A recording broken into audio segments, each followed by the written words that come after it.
I have some questions for you about the feds taking over the case, but I want to start with what questions you have about this shooting, especially given that the vice president says that Renee Good was killed. It's a tragedy of her own making, and that the ICE officer was, in his words, a little bit sensitive because he was previously dragged by a car 6 months ago in another altercation.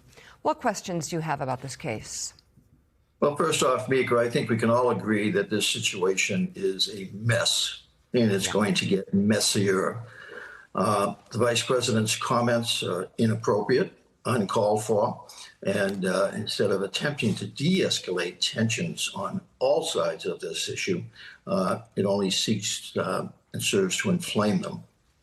Concerns I would have in terms of my 50 years in law enforcement is that what is going on here is contradictory to everything that American law enforcement has been attempting to do over the last 50 years.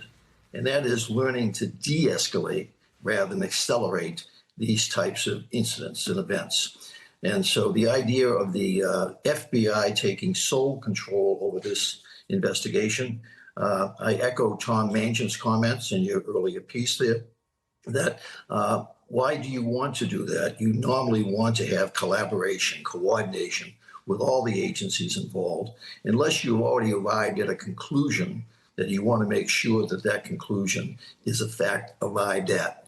We have the President of the United States, the Vice President, Head of Homeland Security, basically already arriving at the conclusion that the woman was at fault, the victim in this incident.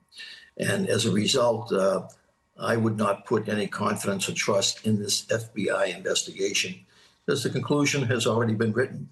And that's problematic. You need trust in these incidents. You need to take a step back. The most important word in an investigation of a police shooting is preliminary. You get out in front of it very quickly as a chief of police or head of FBI and say, this is the preliminary information we have at the moment. These are the facts as we understand them, but they are subject to change. And we will keep you informed as we go forward with the investigation and facts become clearer. The facts in this instance are not clear. On the left, on the right, everybody has their own opinion. I've watched those videos dozens of times in the last 24 hours. And I'm still trying to put my arms around what potentially happened there. But until you talk to the officers, till you talk to the witnesses, till you segment by segment go over those videos, you're not going to understand what happened here. And in some instances, unfortunately, you may never fully understand it because one of the key individuals involved here is dead. She's not going to be able to explain her actions, the fear that she was feeling, why she was there in the first place. There's so many uncertainties here. Commissioner, good morning. Because you are experienced and professional and responsible, you've said all the right things, which is you haven't seen the full picture. We've all watched this video. You've watched the video, and you'd want to know and talk to witnesses before you drew any further conclusions, unlike the vice president and others yesterday. But from the video you have seen, and as you say, we've all watched it dozens of times in the last couple of days, to your trained eye, and there are a few more trained eyes than yours in law enforcement, what do you see in the available video? A lot of questions in the sense of the positioning of the vehicles. Her vehicle, why was it at the angle that it was at when the videos that we have seen basically begin? The vehicle directly in front of her at a similar angle.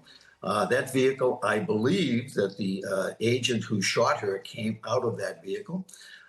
In terms of what was going on in the sense of the number of agents, number of vehicles they were in. And just this morning, reviewing these videos for the 2 dozen, 3 dozen times now, the idea of she is focused on the agent that's rushing to her door, trying to open the door, yelling with explicit language at her. And at the same time, another agent is coming around the front of the vehicle, an extraordinary tactical mistake on the part of that officer, of that agent. She may never have even seen that agent because she's looking to the left, looking at the agent that's trying to open her door. Meanwhile, he's coming in front of her car. She now attempts to move away. We don't know the speed of the vehicle. The New York Post is describing it as if she was at the Indianapolis 500 racing away. This thing occurred in about a second. We don't know the speed of the vehicle. That's part of the investigation. As I look at it, there's more and more questions that arise. I've done these hundreds of times. Effectively, the LAPD, during my time as chief of police, set the standard for officer-involved shooting investigations. You take your time and you gather trust by basically giving information as you learn it when you can determine what is factual. In this case here, the rush to judgment is serving nobody's purpose. And Commissioner, you cite the New York Post. The vice president said the same thing, that she accelerated out of there. Well, for most eyewitnesses, she accelerated because she'd been shot in the head and her foot went down on the accelerator and crashed into those cars. I'm curious, there's a larger question, not just in Minneapolis, but in Portland last night, in Chicago, Los Angeles, New York City as well, potentially, which is the cooperation of local police departments with ICE and what kind of a strain and a difficulty it may place on a police commissioner like you in a city that has this effectively militarized group coming in and conducting law enforcement actions, sometimes in cooperation with the police, but sometimes not. How difficult is that for police commissioners? We heard a little of that frustration from the one in Minneapolis yesterday. As you might expect, I deal with a lot of my former colleagues. I'm still interactive with the law enforcement profession, significant part of my work. And there is a great and growing concern among American police chiefs and sheriffs about this initiative and the tension that it is creating between local and federal authorities. The idea that in terms of the messes that are being created around the country, Portland last night, Minneapolis the day before, who ends up having to come in and clean it up? Who ends up being attacked, unfortunately, by a very disturbed public?